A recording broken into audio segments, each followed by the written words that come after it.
నమస్తే, welcome to Disha TV. ప్రస్తుతం మనతో పాటు Telangana media academy chairman K Srinivas Reddy గారు ఉన్నారు. ఈ మధ్యకాలంలో మాత్రం మూసీ సుందరీకరణ మీద పెద్ద ఎత్తున చర్చ జరుగుతుంది. తెలంగాణ ప్రభుత్వం చాలా ప్రాధాన్యత గల ప్రాజెక్టుగా అయితే తీసుకుంది.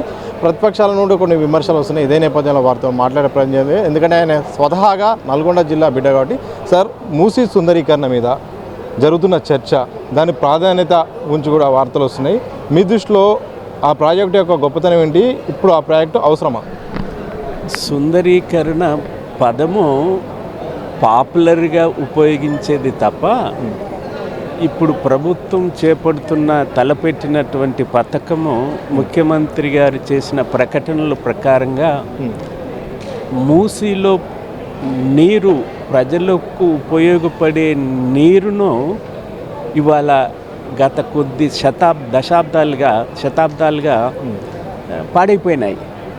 దాదాపు 1300 మిలియన్ గ్యాలన్ల మురుగునీరు ప్రవహిస్తుంది.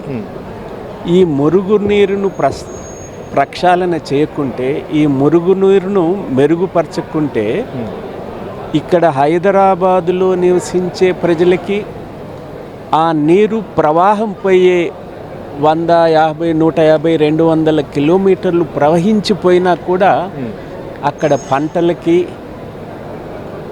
ఇతర రకాల వ్యాధులకి కేంద్రంగా ప్రవహిస్తున్నటువంటి వాటర్గా ఉంది.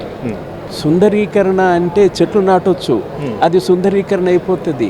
కొన్నింటిని తొలగించవచ్చు, సుందరీకరణ అయిపోతుంది. ఈ సుందరీకరణ పదానికన్నా దాన్ని ప్రజా ప్రయోజనానికి, రైతులు పండించే పంటలకు విషతుల్యమైనటువంటి పంటలు ఇవాళ పండుతున్నాయి.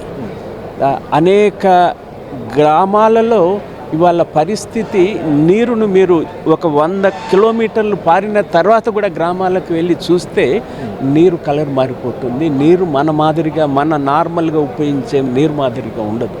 అందువల్ల ఇది ఎన్విరాన్మెంటల్గా, ప్రజా ప్రయోజనానికి, అట్లాగే పంటలకు తీవ్రమైన నష్టం కలిగించేటటువంటి స్థితి ఇది.